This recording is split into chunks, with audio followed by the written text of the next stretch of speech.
Yes start.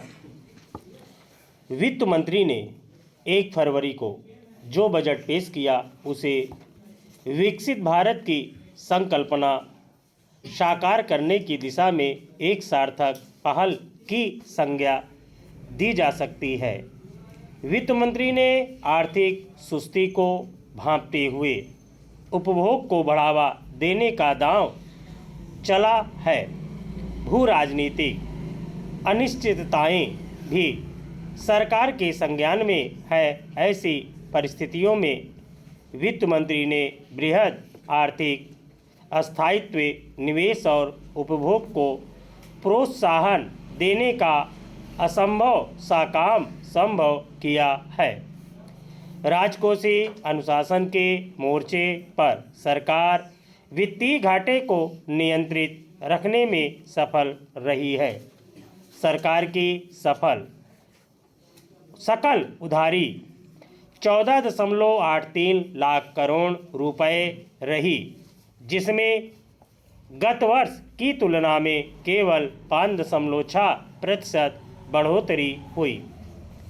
Nominal GDP में 10.1% की वृद्धि के आसार हैं। यह परिदृश्य राजस्व एवं व्यय अनुमान को लेकर भरोसा बढ़ाता है। यह रिजर्व बैंक को भी सकारात्मक संकेत देता है। पिछले कुछ समय से अपना निवेश बढ़ा रही सरकार ने बजट के जरिए अब निजी क्षेत्र को निवेश बढ़ाने के लिए प्रोत्साहित किया है। इंफ्रास्ट्रक्चर में निजी क्षेत्र की सहभागिता से पूंजीगत निवेश में बढ़ोतरी होगी। खपत बढ़ाने पर भी सरकार का पूरा जोर है।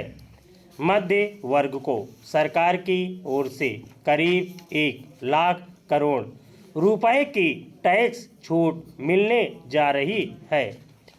अर्थशास्त्रियों का मानना है कि इसमें से 80% राशि से लोग खरीदारी करेंगे तो 20% बचाएंगे।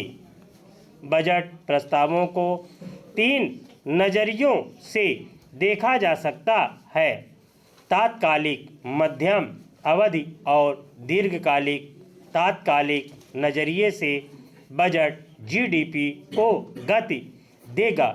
मध्यम अवधि में यह निरंतर तेज जीडीपी को सहारा देगा और दीर्घ अवधि में समृद्धि की आधारशिला रखेगा। बजट में कृषि, विनिर्माण और सेवा जैसे अर्थव्यवस्था के प्रत्येक स्तंभ पर ध्यान दिया गया है। यह ग्रामीण एवं शहरी जनता के लिए समान रूप से कल्याणकारी और समाज के सभी वर्गों का उत्थान करने वाला है। इसमें बिजली, खनन, शहरी विकास, वित्तीय क्षेत्र, जीवन एवं कारोबारी सुगमता, कपड़ा उद्योग और सामुदायिक उत्पादों के स्तर पर बड़े सुधारों का सूत्रपात हुआ है।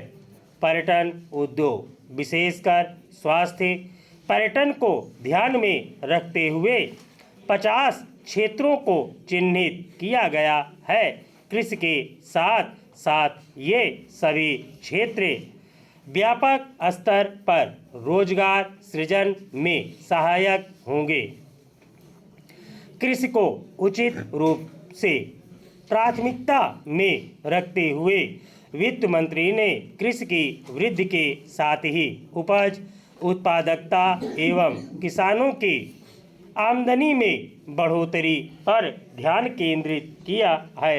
दलहन में तुअर, उड़द और मसूर के लिए राष्ट्रीय मिशन के माध्यम से आत्मनिर्भरता की योजना है। विभिन्न फसलों के लिए व्यापक उत्पादन वाले बीज विकसित करने की तैयारी है। फसलों को जलवायु परिवर्तन की तपिश से बचाने के लिए योजना भी केंद्र में है। स्टॉप।